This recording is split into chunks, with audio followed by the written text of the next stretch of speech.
What's up, guys? Welcome to episode number 22 of the Grappler's Dilemma podcast. Today is going to be a solo podcast with yours truly. For no other reason than I dropped the ball and I did not put in enough effort finding someone to sit down with me to have a conversation.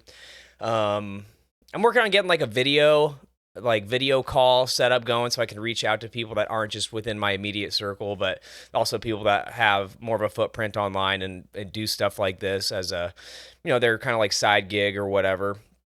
But I will say that sitting in my living room and with my podcasting equipment, talking into a camera, it's like feels kind of schizophrenic. Like I'm having a conversation with an imaginary friend. It's really, I don't like it at all. I wish that there was a guest here to kind of help me push the conversation along, because a lot of what I do during the podcast is what Rob Hayden has called like playing the straight man kind of a thing. Some of you guys are playing the straight man in your day-to-day life. Just kidding. But it's kind of like dragging the conversation out of people and asking questions. So it's like the weight of responsibility on the conversation and being interesting doesn't all fall into my lap. I can take that and we're playing, we're passing it back and forth, which allows for the conversation to be really fluid. And so I'm kind of interested to see how all this works out. It might be a completely failed experiment by the time I'm done with it. But I know that there's a number of podcasts out there that do something similar to this where, they have weekly guests, typically have weekly guests, but every once in a while, right, they couldn't find someone to book. So they end up sitting in front of their camera, their microphone by themselves, and they just kind of run with it. And so I like to think that this is probably a good skill to try to develop if I want to do this long term. Because, life happens, things happen. Sometimes you're not going to have guests on, you're going to have to make the conversation run.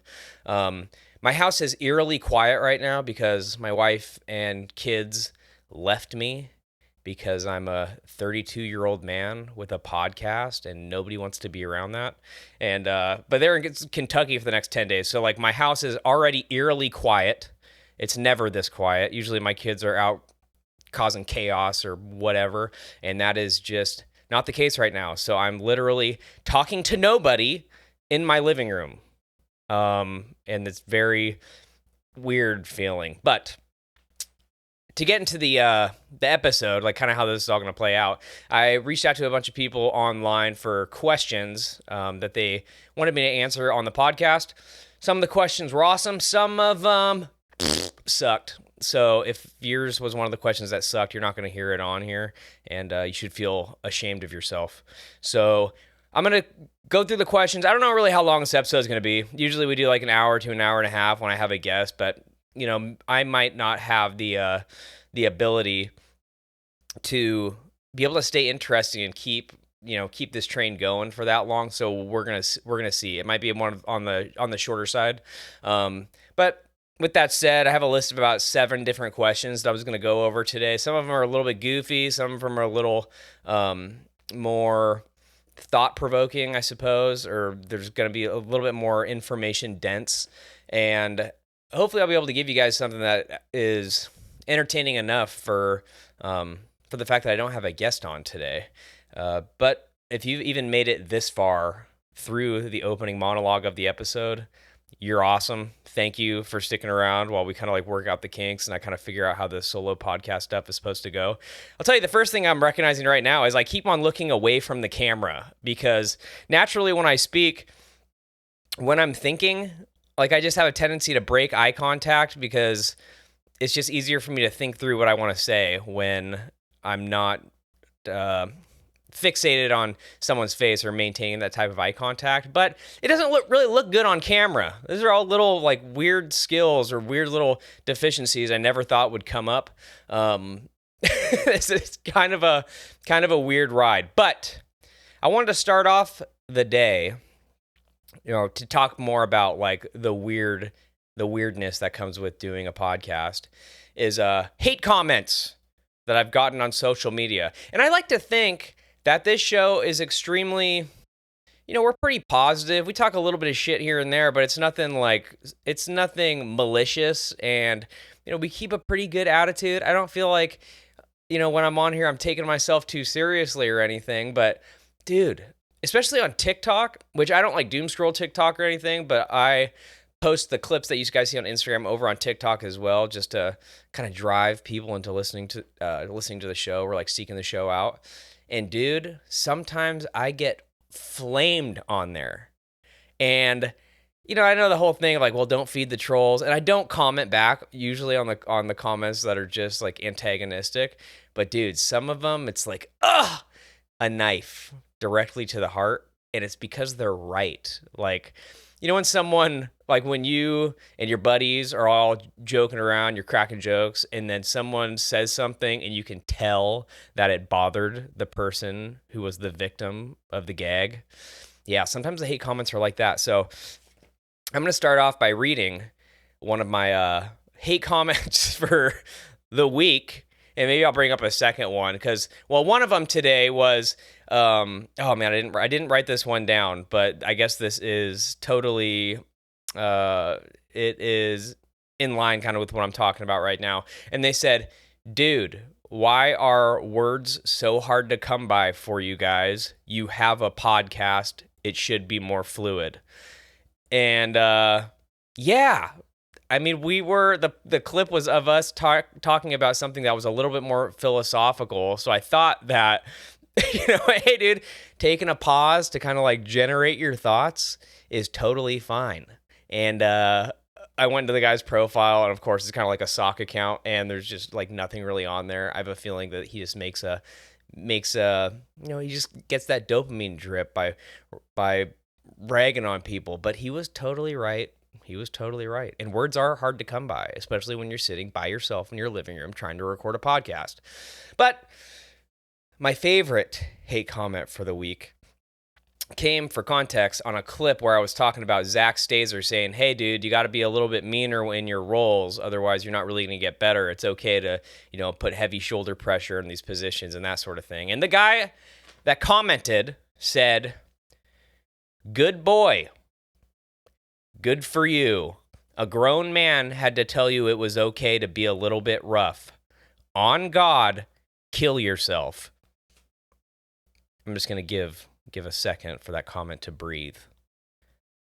On God, kill yourself.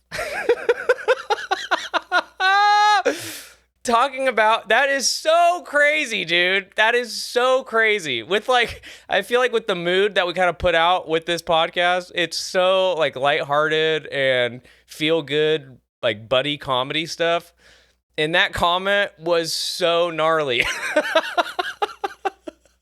But, we pray for the guy. We hope that everything's okay. We're sorry that his dad left or whatever caused him to be such a screaming dick. But we're going to get into actually some more serious questions. I guess, well, serious isn't really the right word. I would say more questions that are going to drive this little solo cast forward. And the first question is going to be, if your gi could talk, what would it say? Well, I actually just retired my gi because it was talking to me. And Ryan from class routinely makes fun of the fact that my white gi is no longer white. And it looks like some type of, I don't even know, like tannish, grungy shop reg color, because it was the very first gi that I got when I started off at Gig Harbor MMA.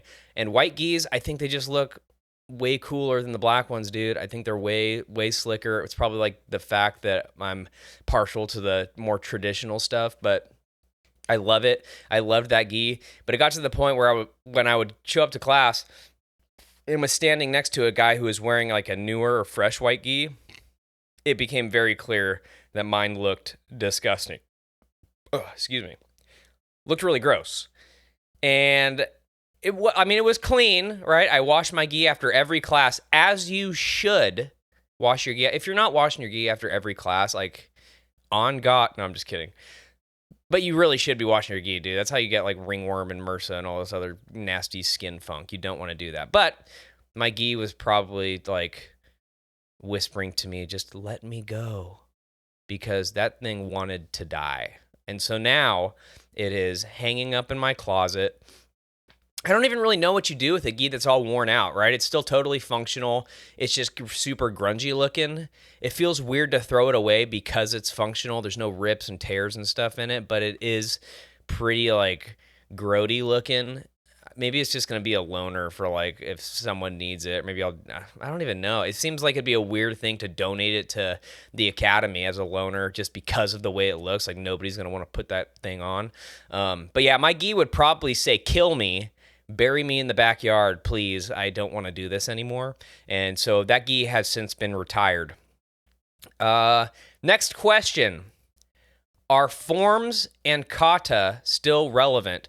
So this is a more general martial arts question, and this is kind of a fun one. And so these questions, I literally went through my social media, wrote them down, and then I haven't thought about them. Like I'm talking about, I put them on this list probably 20 minutes ago. So I haven't really thought about these questions. But if I were to try to give a thoughtful response to that, I think I would say that there is a place for forms and kata, but the reason that you would incorporate that stuff isn't for the reason I think a lot of like karate guys might say. I think it has more to do with the idea of like visualization and I think visualization, that's the word. I would put a period at the end of that, because there is obviously a certain amount of value in visualizing your movements and understanding your own body mechanics and trying to get these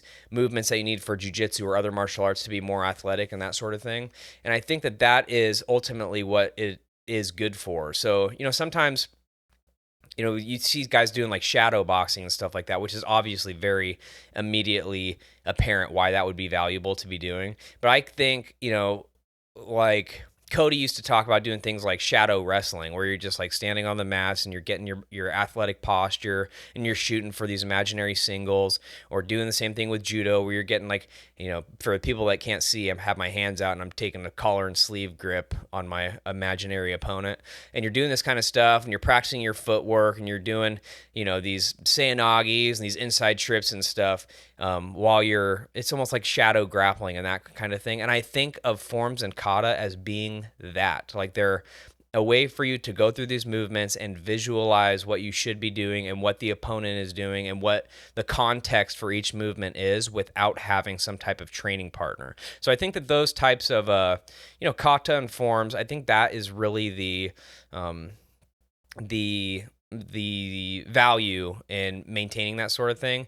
I will say, this was last year when I was doing karate, going through the forms and the kata, I thought that it was a relatively good workout and it was meditative, but the visualization was the big thing that I brought away from it.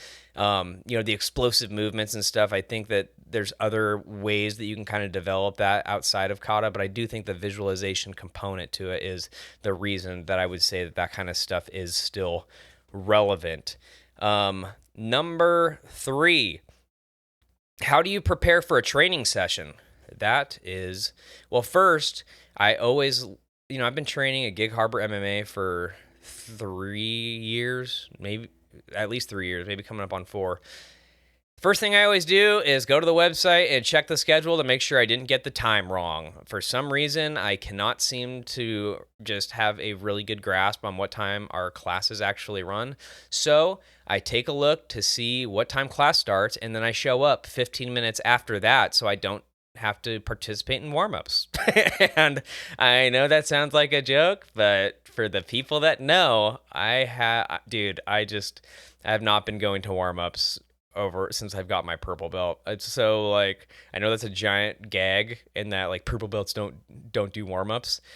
And I kind of like really leaned into that cultural piece to being a purple belt, where I'm like, warm-ups are boring. I'm just going to go ahead and skip it and spend an extra 15 minutes or whatever with my kids. But yeah, so first off, that's what I do. But I'm becoming better about this, and I think that this is kind of was a game changer for me. Is before I go to practice, I have a journal. So and we'll talk about this in a little bit as well, but after practice, I'll go home, sit down, and journal out what happened at training, little like positions I struggled with, things that I know I needed to work on. Sometimes it will literally be about one of my training partners, Matt Nelson, about their game and why their game gives me problems. So little things like that. And so before I go to practice, I'll like review my journal entry from my previous session to see like, hey, well, what did I want? What did I tell myself I was going to work on this week or this month, right? So like this month, again, Matt Nelson showed me this wrestle up that was super relevant to my style of guard play. And it was something, oddly enough, that no one had ever really shown me before. And I've been doing, like I said, I've been doing this for long enough. I would have thought that I would come across this technique. Really pretty fundamental, I would say, basic technique, basic wrestle up from bottom half guard, which is a guard that I tend to play a lot of just because it's easy to transition from there into butterfly guard, which is my favorite guard. And, I don't need to be too nerdy about that. But so this month, my whole plan is to practice getting into that position, into that wrestle up position, and utilizing that to obtain top control. So I think when you go into a training session, right, and I don't know necessarily what this person was kind of like looking for, the person that asked the question, because sometimes going into a training session, like I'm preparing mentally to go in here and do this. And I think that like, as you get deeper into your jiu-jitsu journey, it's not like there's not like that stress or that anxiety with going to practice. It's just like, oh, sweet, I'm going to go hang out with my friends and go do some jiu-jitsu. Like going to competition is a little bit different where you're like trying to get into this mindset of, preparing for battle, that kind of thing. And I think I probably had some of that in the beginning, but that has since gone away. So now preparing for a training session for me is just a reminder of, okay, what was I telling myself that I was going to be working on this week or this month? So, and that's what the importance of having a journal is. Yeah. And then, so we have question, I think number 4. Okay, back to warm-ups. If you could ban a warm-up move forever, which one and why? That's like so easy for me. The walkout push-up. And if your academy doesn't do the walkout push-up, you literally, it's exactly what it sounds like. You stand tall, reach down like towards your feet on your palms, and you walk yourself forward until you're in a full plank position, do a push-up, and then do more or less, a burpee type motion and jump your feet towards your hands, stand up, and then do it again and go across the mat. Dude, for some reason, that feels like the hardest push-up you will ever do. I don't know why that is, because, not to toot my own horn, but I'm pretty freaking good at push-ups. Like, I do a lot of push-ups. I have integrated them heavy into like my workout routine and that sort of thing. But for whatever reason, when Chris Stone calls out walk-up push-ups or walk-out push-ups, it's just my body just wants to shut down. I'm never there for warm-up, so I don't do them very often anymore. But that movement, I hate it. I hate it. That push-up makes me feel like the biggest weenie on the face of the planet. I don't know why. But yeah, if I were to delete one warm-up move forever, the walkout push-up would be it. What is the white belt's natural predator? That's a funny one. I would say the white belt's natural predator is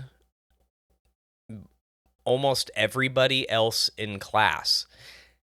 More specifically, I would say that the natural white belt predator is going to be someone that has wrestling experience. So someone, especially when the other person is a white belt, right? I'm walking in, I'm a white belt, I see another white belt, we go to grapple, and all of a sudden I'm getting boots to asses. Like I'm getting stomped out by this guy that appears that he should be on my level. Right? All things being equal, our size is relatively the same and that sort of thing. But this guy's rocking my world. I think that is like, because that's also really like you're stealthy. Like you expect to get your butt kicked by a blue belt or a purple belt, but when it's another white belt and they have wrestling experience, it's like, okay, dude, like that's like a sneaky predator that's getting in there and then putting boots to you. But yeah, I mean, the white belt, dude, the white belt is freaking shark food, That's the kind of the whole deal. The white belt, like you're gonna be a victim for a while, and that's totally okay because that's just the natural order of things. But yeah, I would say like the natural predator, I think, is someone with wrestling experience, another white belt with wrestling experience, because the other component to that is, when a white belt's rolling with a purple belt or even a blue belt, generally speaking, right? There's always exceptions for this kind of stuff. But the higher belts kind of know how to throttle that round in a way that they're not like totally murdering the white belt. They're giving them some space to work and making the round fun. Because, I mean, dude, if you're a purple belt or, a good blue belt, like you can pin a white belt to the ground for 5 minutes and that guy's going to make no progress. But I think, generally speaking, those higher belts are going to be more apt to give that person a little bit of space to work stuff, because it also gives them the opportunity to see new positions over the course of 5 minutes versus just, pinning from one position the whole time. So I would certainly say the white belt. Okay, well, to go back, but other white belts, they don't have that same barometer of, okay, I should back off the gas here a little bit. So like other white belts are trying to murder them the whole time and spazzing out, and if they have wrestling experience, they're going to be much better at doing that than the white belt that's being victimized on the mat. Let's see here. If your BJJ game was a fast food restaurant, what would it be and why? It's got to be McDonald's, dude, because it's pretty basic. There's nothing really special about it, but I just seem to keep going back. It's just kind of one of those things, dude. It's kind of like tried and true. There's nothing really, like everybody kind of knows it. And, also my BJJ game, like McDonald's, is known to give intense diarrhea. So I would say that my BJJ game as a fast food restaurant would certainly be McDonald's. And, okay, so there's 2 more questions left here. Let's see, what time are we at? 22 minutes? Holy crap, dude. This is going to be a half-hour long episode unless I can really pull something out. What makes someone a bad training partner? I think that that's a good question. Well, there's 2 components to this, right? There's like, some people are bad training partners because they don't know any better, right? So that would be like the new guy that comes in, and when you're trying to drill moves, he's just incredibly, I don't know, is spastic the right word? See, this is the type of moment that I wish that I had a partner here to kind of ask if that's the right word to be using. But someone who's just kind of like, their body's like Gumby, like they're not giving you any resistance at all. Not that they're trying to, not that you should be trying to fight your partner when you're doing drilling, but you should be giving them a rigid body so that they can work the move against someone who doesn't feel like they're falling asleep on you. But a lot of people don't understand that. So like, you will have people that you're drilling with, and it's like the move almost doesn't work because the body mechanics that they are presenting just don't make sense for the context, and the weight distribution is so lazy where we're like, I could sweep you, but I wouldn't be able to sweep you like this because you are like a wet blanket right now. But the other component, I mean, does anybody know if they're being a bad training partner? I don't know. I guess I'm just like going over characteristics that I identify as what makes for a bad training partner. I think the guys that are, I guess it's not just in the context of drilling, is it either? But I think another component is just a guy that's giving you way more than you're giving him in terms of energy and aggression, right? And I've had a couple instances, always while visiting other schools, oddly enough, where guys have, right, I'm playing at like maybe 65, 70%, and the other guy's going like competition speed, and they grab onto an armbar, and dude, they rip that MFer home like they are trying to win CJI or something. And I am sure other people can attest to having experiences like that, but dude, and you sometimes you have, right, there's a reason like the idea of a mat enforcer exists, but you should not be trying to kill your training partners, right? If you keep on like the idea of like you keep breaking your toys, dude, you're going to have nothing to play with, sort of a thing, which I don't really like the connotation. That just sounds gross to say for some reason, but I don't like, just, we're not here to hurt each other. Like even during live rolls, we're not here to injure one another. So I would say if you have a submission and it's pretty tight and you're working towards it, and the only way for you to really secure it is to give some type of explosive movement, just let it go, right? Like nobody's going to remember the time that you caught a gnarly arm bar on Billy on Wednesday class rolls.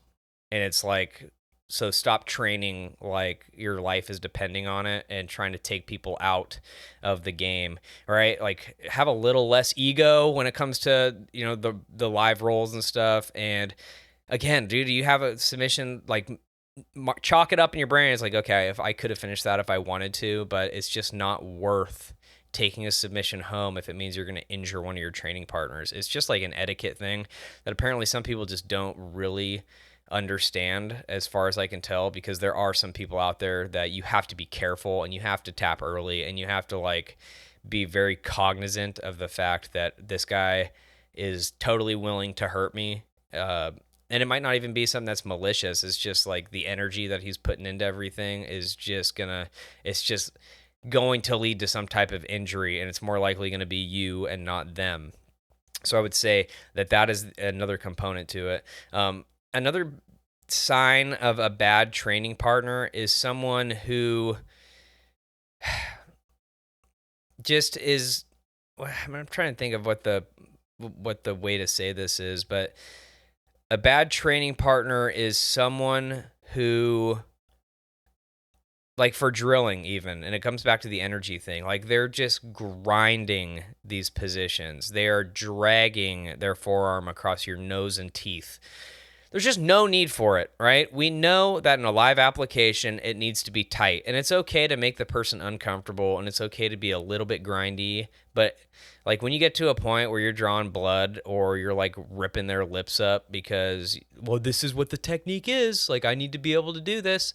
All right, that's so dumb. I think that's like totally the improper mindset. And if you can't make that differentiation between drilling and when this is actually applied, then you're just a big dum-dum. Like I don't have any other words for it. Like that's just kind of it. And the other side to that is like I do have training partners where when we're drilling, we're going to drill it out a little bit harder. Like Preston is one of those guys who I've had on the show previously, who like when we're gonna drill a move, dude, like we're gonna drill it. The contact is gonna be heavy and it's gonna be grindy and there's gonna be some like gi burns and this kind of stuff. But and that's okay. But me and him have a relationship like that. So if you're just drilling with some random person that you've never really partnered up with before, I would say try to avoid that kind of thing. Another indication of someone who's a bad training partner.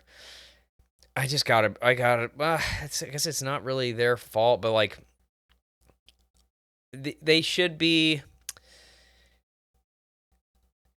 they like don't, oh man, see this is, here we go again with the solo podcast thing where I'm like, I have this idea in my head that I'm trying to think through and I've got nobody to take the talking stick while I'm trying to think my way through it. So instead of just fumbling over my words, I think I'm just going to call it right there with those two little excerpts as far as like what makes for a bad training partner. I think the people that have a high likelihood of injuring you, obviously, and people that are giving you no amount of resistance to make it feel like a realistic position. I think both of those are pretty bad deals. So this is going to be, I guess, the meat of my questions today is going to be 5 things. This one comes from Justin Heine.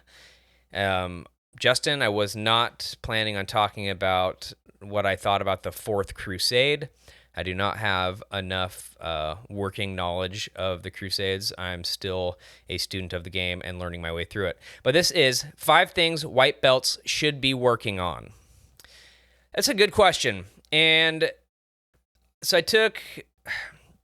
that's a really good question.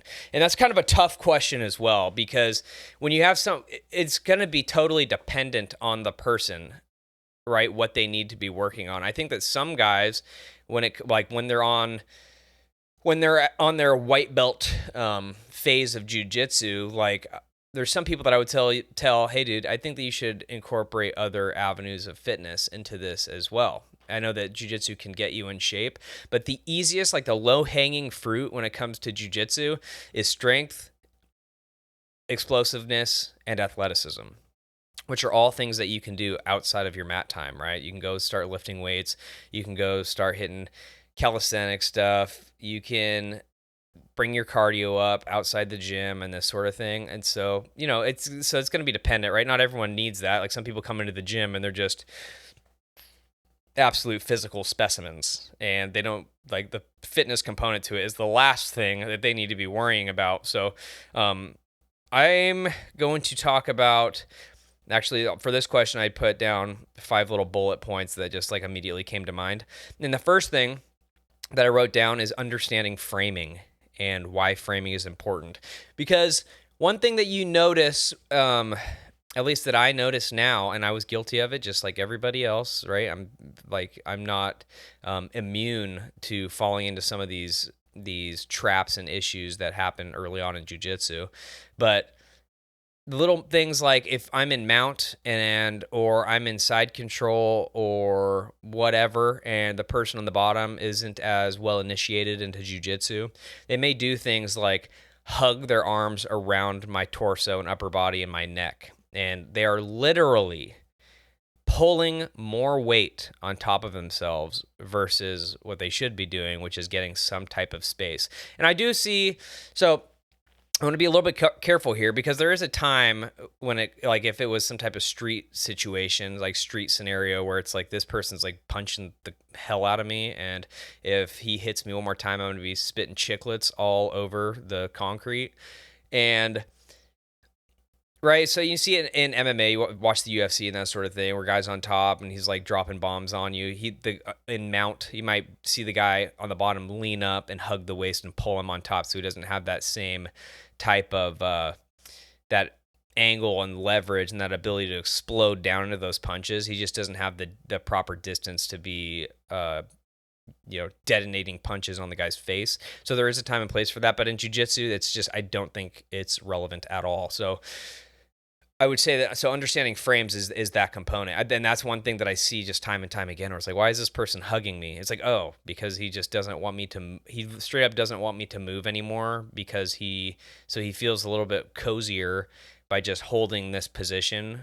And he feels like by stopping some of my movement, he's actually doing something, which in the case of a lot of these top control positions, dude, you are not doing anything. And in fact, I'm going to find a way to drive the life and soul out of your body with my hips or elbows or knees, depending on the position. So you need to learn how to frame. So in framing, it really, I feel like that's a topic that I don't get asked a lot from white belts. Like white belts will always ask things like, well, how do I do this submission? Hey, what are the details on this sweep? And it's like, well, you could know all these details in the submission or how to do this sweep, but if you don't understand how to gain some space here in order to set that up, then we are like, why are we even talking about this? So understanding how to open up space with your frames, utilizing other types of wedges, like sliding a knee shield in and this kind of stuff. The points on the body, which makes sense to post on and frame off of, is the other thing, right? me and Preston have been doing a lot of back and forth and discussion, and he's actually the one that like brought this to my attention as far as a really useful frame is things like posting off the posting like near the chin and off the jawline and making their head turn into a weird direction, because it also just biomechanically opens up that body to allow space for you to get in other types of framing, whether that be up off the hip or, underneath a armpit or anything like that. So I would say that the number one thing that I would focus on as a white belt is really understanding frames, because you're going to be spending a lot of time on the bottom. That's just the nature of the game, the nature of being early on. And so framing, I really do think that should be number one, because if you don't have the space to maneuver your body into a position that allows for you to start materializing the moves that you want to be putting on people, then there's no right. It's just a moot point. So framing, I would say, is number one. Number two, I'm realizing that these answers are gonna be pretty like not sexy, but I think they're important. So number two is going to be breathing. The amount of times that you will, and for those people that like haven't seen this or understand this, that you're probably still a little bit early on, but anyone who's like blue belt level, higher, maybe even like late white belt, you'll recognize a time where you were like on top of someone and they tried to push you off, and they give you that like they're passing a plum seed or something. And yeah, dude, there's no need for that. Like when you're holding your breath like that, it's just you're going to be sucking wind right after that movement. And again, it's something that like I did forever, and a lot of people I know did for a long time, and I don't really know what the best way to learn how to breathe. For me, when I'm rolling, there's guys that especially if I have a good relationship with them, because I really try not to coach people during rolls unless they ask for it. I think it's kind of like in day-to-day living, right? It's just kind of distasteful to give unsolicited advice. So I try not to offer any advice unless someone is explicitly asking me. But there's a couple guys that I have a relationship with that I'm like, okay, he and I are close enough that I feel like it's okay for me to do this, where I'll be on full mount or something like that, or in side control, and I can hear their breathing stop while they're trying to force their way out of this position. And I'll literally tell them, take a breath, breathe, just to get them to remember that it's like, okay, that's right. I can't just like grunt my way out of this. Otherwise, I'm going to burn myself out. And the one way that I think that you can really practice that, like the breathing component, is just being mindful. Like when you're in a bad position and it's miserable, right? Like you're on bottom of knee on belly against some 300 pounder, and he's pulling you and trying to snap your body in half, and it feels like your belly button is touching your spinal column. Like in that moment, remind yourself to breathe. Don't do anything else. Don't panic into that. I need to find a movement to get out of here. Got to get out. Like take 1 second and just remember to breathe, right? And that could look one of those just, right?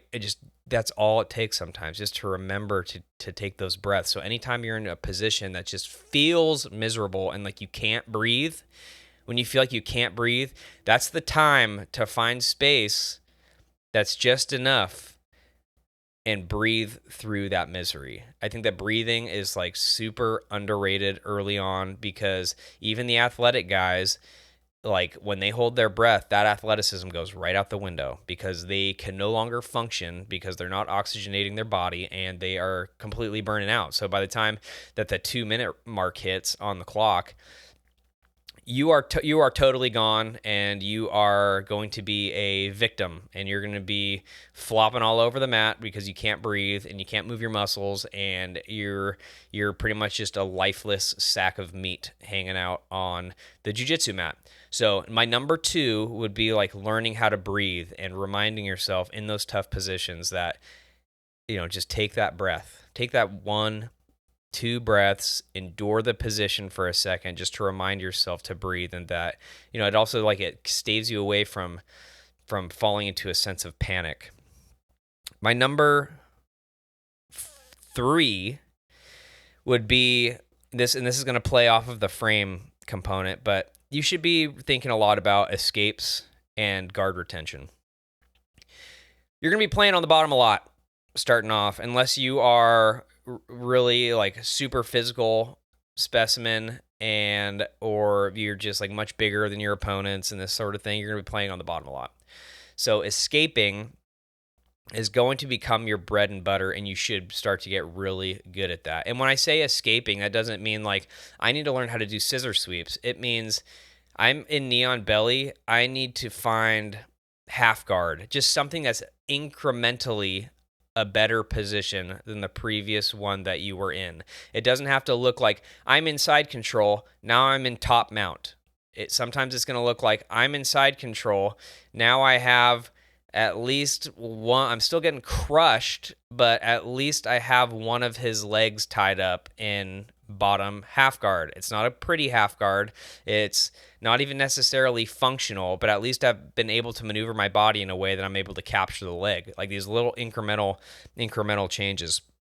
I think all of your escapes, especially starting off, should be thinking about closed guard as your home base. So no matter what position you are at the bottom, getting back to guard, closed guard is going to be your home base. And this is coming from a guy that plays almost no closed guard at all. Closed guard is just like this node on the circuit board where it's like, I don't really care to be here, but like I'll stop there before I start playing my open guard stuff. But when you're starting off, dude, guard is just a really fundamental, and it's an easy thing to remember. And if you can get from one position into guard, then you're developing a skill set that's really going to help you out. It's just really going to help you out long term. So I would say that my number 3 is like really trying to understand escaping, and that's going to work. What's the word? It's going to work hand to hand with your understanding of framing concepts and framing philosophy. Number 4, pinning. And I know I said early on, you're going to start in the bottom a lot. Yes, that's true. But there might be times, and there probably will be times, especially if you're training with other white belts, where you're going to be in a top position, and you need to learn how to control someone from the top and pin their body down. Some things you need to stay away from. Don't become overly concerned about finishing and snatching up submissions. That stuff will come, but it's kind of a heuristic in jiu-jitsu when people say that position is king and position before submission, and that totally rings true as far as my experience, right? And all this is coming from a place of my opinion and experience. But so understand good pinning mechanics, understand what it means to control someone's hips and their shoulders, and how to break down their spine in a way that, okay, they're no longer able to roll into me and this kind of thing. Focus on that over hunting for submissions from the top. And once you get really proficient at pinning people to the ground, then start working in some of those submissions, because all the submission knowledge that you have isn't going anywhere, but the pin mechanics are something that people they don't focus enough time on, I don't think. And when you control is really the name of the game. So if you can, when you're in top position, really think about what you're doing. Think about how the most efficient way to use your stapling, and how to control the hips, and how to move your weight when they're rolling in one direction versus another direction, and that sort of thing. The pinning mechanics are they're so important. And I will be very clear that I am still, because I put it off for so long, really understanding pinning mechanics on a really high level, that I was a little bit behind the 8 ball by the time that I got my purple belt, in that I didn't have the amount of knowledge of how to pin people to the ground that I feel like I should have by the time that I got to this level. And that's because I spent so much time playing guard. I find guard to be really fulfilling, because, when you hit stuff from the bottom, it just feels, there's a type of feel to it that, I don't know, for me, just feels really accomplishing. And there's a technical component that I really like, and the gamesmanship of playing guard that I really enjoy. Yeah, so pinning mechanics, I would say that is the number 4 as a white belt. Like, you should really be focusing in on doing that, just controlling the person from the top. And when you're doing that, right, figure out, because you need to figure out where the space is, because that'll also help you on bottom. If you have people that are escaping your top control over and over and over and over again, we'll start to figure out like why that is. It's like, oh, because I'm leaving too much space between my hip and their body in this position, so where they're able to turn and get in a knee shield and push me away, and now they're retaining guard. Right? That kind of stuff happens over and over again. You start to recognize it and then make these little adjustments to make your pinning even better. But also, hopefully, that'll carry over into when you're on the bottom and you can kind of like recognize those moments like, hey, well, what did the guy do to me? And then, take that and run with it. And then number 5, I would say, and this took me a long time to get into as well, and again, it's not sexy. I know you guys want me to say something like they should really focus on rolling back attacks in barambolos and how to find the carotid artery and looking at anatomy charts to see how joints move and this kind of thing, but that is not the case. Number 5 is going to be have a journal. Having a journal is so valuable. And I keep a journal for like my day-to-day life where, just writing out my thoughts and this kind of stuff. But I also have a jiu-jitsu journal in my gym bag. And I told you kind of how I utilize that. It keeps ideas fresh and it solidifies things, because you might learn 3 big key details in a jiu-jitsu class about yourself, right? Not necessarily something that was taught at class, but something like during rolls that you recognize like, man, this happened to me over and over and over again. So you recognize that, and then you're like, okay, so how do I deal with that? And then you can take that journal entry, go on YouTube, ask your training partners, whatever it may be, to really dive into that topic or that topic, or that you were either struggling with or you had questions on, so you don't lose it, right? Because that is one thing that will happen, is like you might have had some enlightening moment, and then by the 2 classes from then, you totally forgot what you had just been presented with, and the information is gone, and that kind of sucks. It's like, what's the point? So if you have a journal where you're able to write that kind of stuff out, I think that's a good deal. And you can write, like, another thing that I used to do in my journal early on was like, okay, what positions do I know? It was like guard, half guard, right side control, knee on belly, back mount, all this kind of stuff, right? And then from those positions, I would branch off into my options. Like, okay, I'm in full guard. What do I have here? I have a scissor sweep here. I can start setting up my lasso here. I can start setting up my butterfly here. I can start looking for arm bar from the bottom. I can look for whatever. Okay, we have knee on belly. What can I start looking for? What kind of a response do I want to evoke from the person underneath me? Okay, well, I want to grind them out. If they turn into me, I can catch this far side arm bar. Right? I don't want to get too, right? That's starting to sound like me going to Genesis genealogy or something like that. Just keep on going and going. But when you really write out and you spell out, you start to realize like, oh, I actually do know a lot of options and a lot of responses to some of these positions and the things that I should be doing in these places. It just doesn't feel like it, because like when you're in the moment, you don't realize that you have this Rolodex in your brain of all these answers and all of these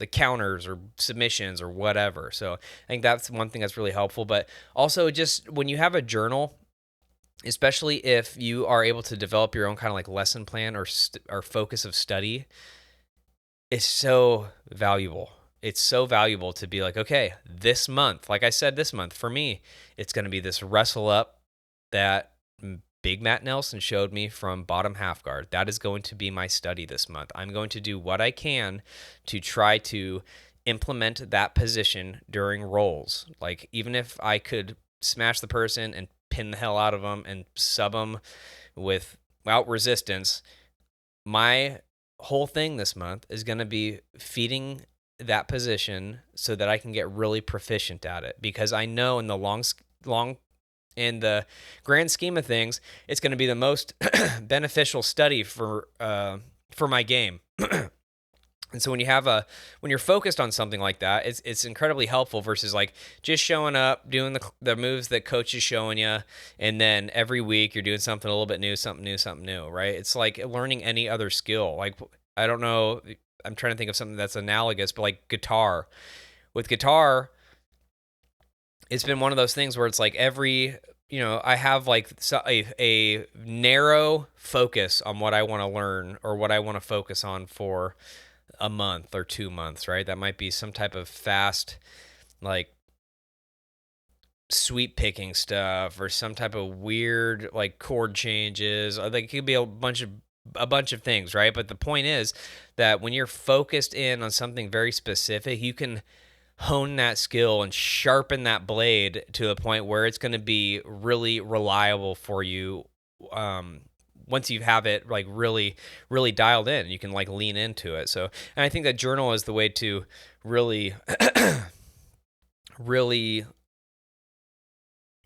keep you honest with that, because it's just a regular reminder to yourself of what you're trying to focus on, right? And the final question that I have is, do you prefer gi or no gi? My favorite is gi, and there's a number of reasons why. I just love, there's something really unique about it. First of all, there's like the different types of grips, and I think that it's right. This is a dumb way to put it, but it's hopefully characterizes what I'm trying to say. It's no gi, but with clothes on, right? It just adds, literally and figuratively, another layer to the game. So like all these grips and stuff that I could be doing, where it's like, okay, I have no gi, I have this wrist grip, like the C-clamp wrist grip. Okay, but if in gi, I have that grip as well if I want to use it, but I also have like your standard cuff grip, your pistol grip. I have ways of tying up the arm with a lapel. Same thing with chokes, right? It's like, okay, just like chokes don't just involve me encircling the neck with an arm. I can use your gi to choke you with it and all this sort of stuff as well. I can use my own gi sleeve to set up Ezekiel's and this sort of thing. I just like the fact that there's another layer to it. And if I'm being honest, which I suppose I should be, is that in gi, I can slow things down a little bit. When I'm rolling with someone... And I don't know if Liam listens to this podcast. I doubt he's got better things to do. But like guys like Liam or guys like Preston, who are very just physically gifted athletes, really fast, really strong, really slippery.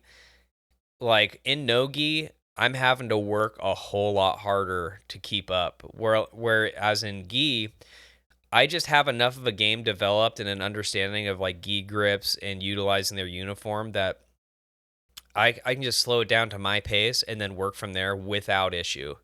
You hear that, Preston? Without issue. In the gi, you are a non-issue, no problem. And but in no gi, it's like a lot more of a scramble, and it's like and Matt Krause was like saying, it's like, I think the gi is cheating, which is so funny because I feel like the gi adds a whole new level of like technicality to it. That's why I enjoy it so much. Like no-gi it truly is simpler, but maybe you have to have your fundamentals more honed in when it comes to like weight distribution and understanding of, like we were talking about, pinning mechanics and framing and this sort of thing. Whereas in gi, you can kind of get away with certain things because of the friction of the gi, because of the types of grips that it presents to you and this sort of thing. But I do think that gi is definitely my favorite. And the other part of it, if I'm being totally honest, is I like the aesthetic. Like I like feeling like I'm doing martial arts in the traditional sense. Like no-gi grappling is something akin to wrestling, and it feels like a sport. I know this is going to sound so retarded, but like it feels like a sport more, and I feel like when I'm doing gi, I feel like I'm training martial arts, osu. But when I'm wearing no gi, I feel like I'm doing some type of sport, like akin to basketball, even though it's a fighting sport. And I know that sounds stupid, but that's just a personal deal. And the question was asked to me for me to give my opinion on whether I like gi or no gi more. So I'm giving you what I got. Yeah, and I think that like there's nothing. It just feels good to be in a gi. I freaking love it. But one thing I will say about no gi that I like is that when you show up to like another academy or some type of other open mat in no gi, nobody knows what your rank is. So there's no expectation. Like you're just kind of as good as you are, and that just is what it is, and nobody really bats an eye. But dude, if you go into an open mat and you're a purple belt and you are not performing, people are going to be looking at you some kind of way because, you know, I certainly do it, right? If I'm rolling with a brown belt in a gi and we're doing at an open mat in another academy and I'm putting boots to him, then I kind of feel weird about it. I'm like, well, what the heck is this guy doing? But that could go into a whole new topic as far as belts. And man, I wonder, well, it's 55 minutes. Maybe I will talk about this real quick. What do I think about the whole belt system?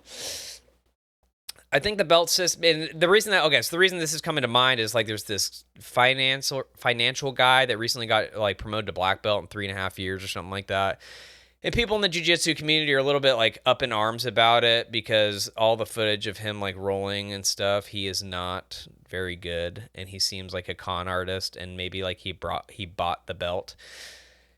And I think there's a couple components to this, right? That one thought that I had is that the reason that it's so frustrating to see guys like that get promoted to black belt is because it certainly does devalue the achievement.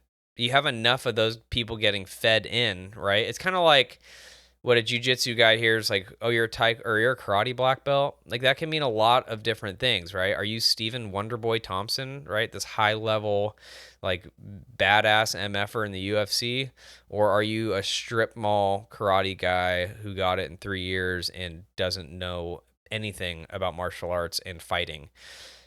And so like when you're almost like, you're poisoning the well a little bit, right? Because you have so many. There's 100 of the strip mall guys and like 5 of the Machida Stephen Thompsons out there, right? So like the black belt almost becomes irrelevant because of that, which the other component to it is like, maybe that's good.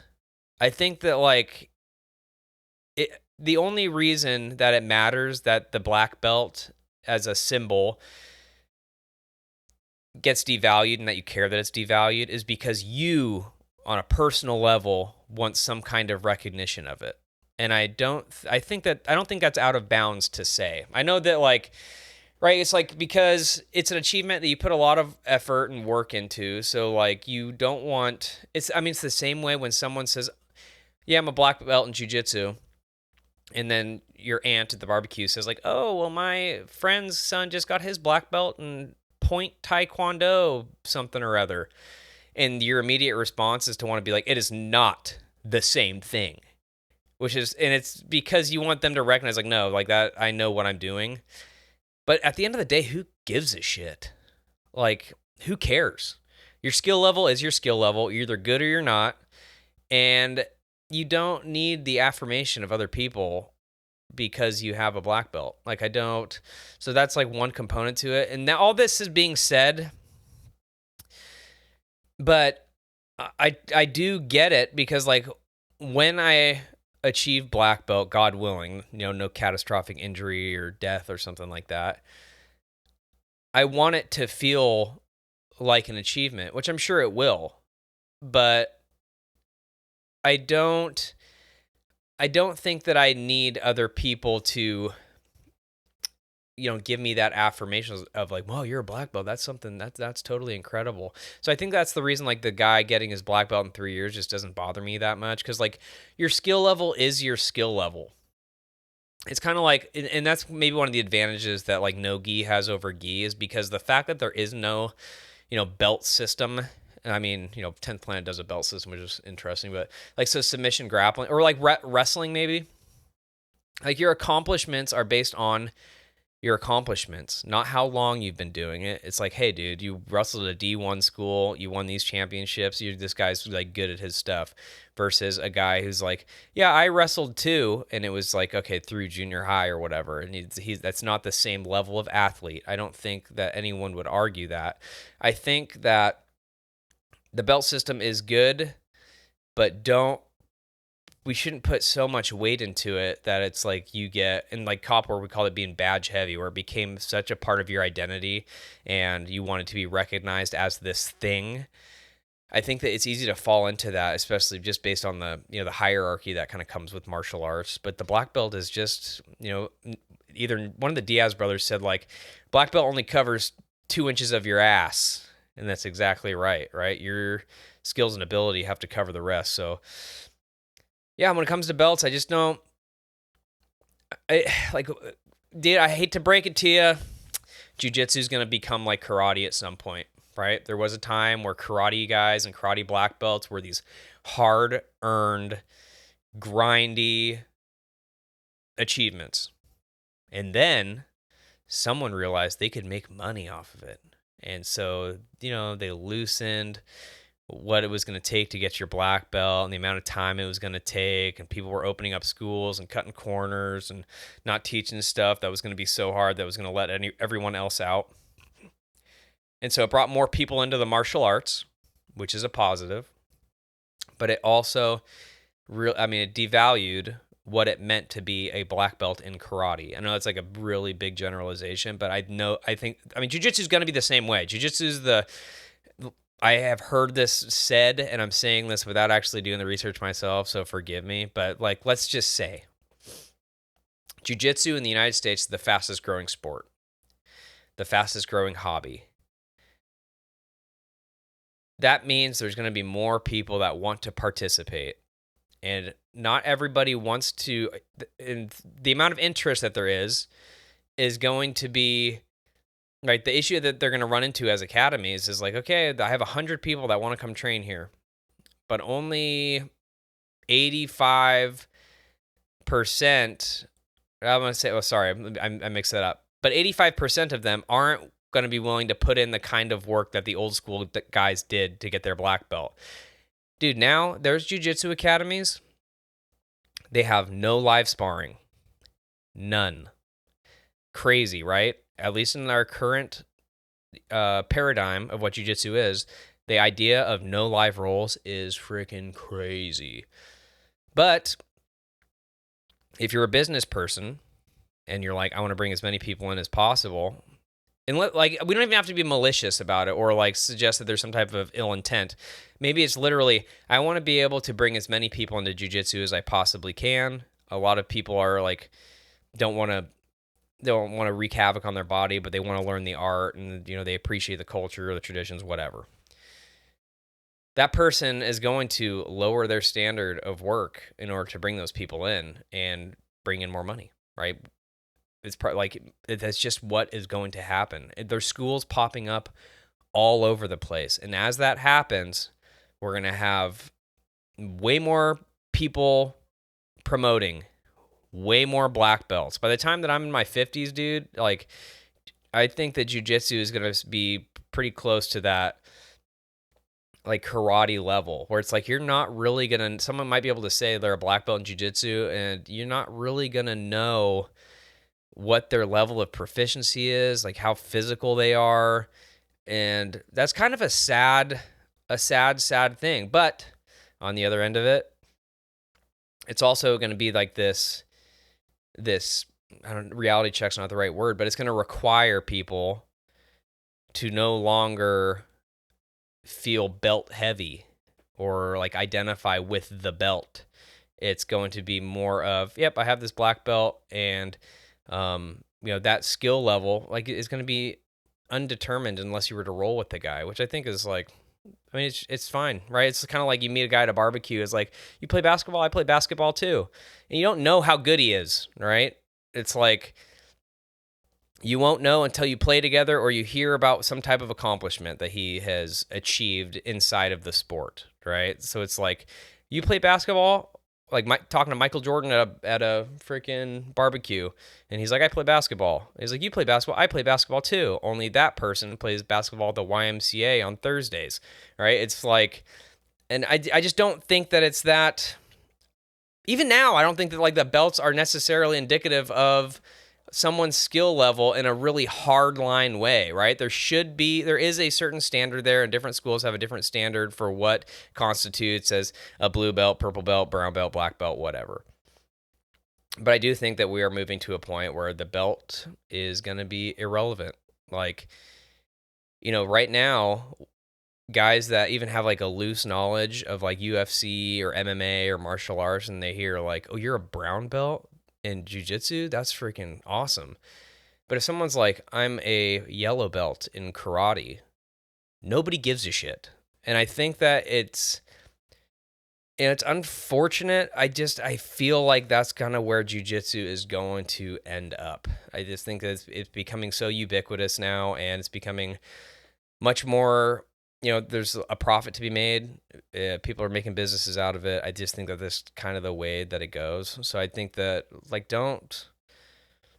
And this has come from someone who, like, when I got promoted to purple belt, it meant a lot to me, but it also made me do a lot of reflecting on, like, well, okay, what does this actually mean, and how much weight should I really be putting into this? I think that the belt is going to be much more of a personal achievement than something that's going to immediately give someone some type of credit or some